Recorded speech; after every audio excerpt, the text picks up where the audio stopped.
নতুন সরকারের হাতে ভারী আর্থিক পরীক্ষা। রাষ্ট্রীয় কোষাগারের অবস্থা নাজুক শব্দেই ঠিক প্রকাশ পায়। আয়ের তুলনায় ব্যয় এতটাই বেশি যে ইতিমধ্যেই ৩৩,৩৪০ কোটি টাকার ঋণ নিতে হয়েছে। বিদ্যুৎ ও জ্বালানি খাতের বকেয়া, ঋণ পরিশোধের চাপ এবং নতুন রাজনৈতিক প্রতিশ্রুতির বাস্তবায়ন, এই তিনটি চাপের ভারসাম্য রক্ষা করতে গিয়ে দুশ্চিন্তায় রয়েছেন সরকারের অনেক নেতা।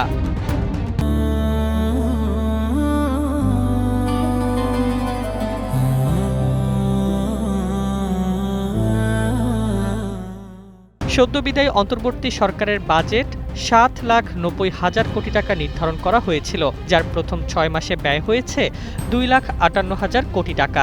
রাজস্ব আহরণ দাঁড়িয়েছে ২,২২,০০০ কোটি টাকায়। ফলে ৩৫,০০০ কোটি টাকার ঘাটতি ঋণ নিয়ে পূরণ করা হয়েছে। পরিচালন খাতের ব্যয়ের বড় অংশই গেছে সুদ পরিশোধ, ভর্তুকি, বেতন ভাতা ও পেনশন এবং আর্থিক সহায়তায়।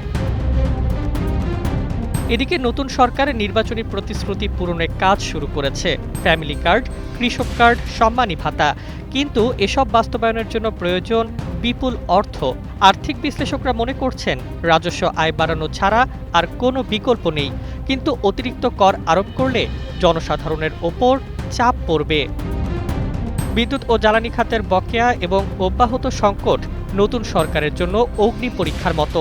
বিদ্যমান ঋণ, বকেয়া, রাজস্ব ঘাটতি এবং জনপ্রিয় প্রতিশ্রুতির চাপ, এই সমীকরণের ঝুঁকি এতটাই বড় যে অর্থনীতি সচল রাখার জন্য নতুন সরকারের ব্যস্ততা সর্বোচ্চ পর্যায়ে পৌঁছেছে।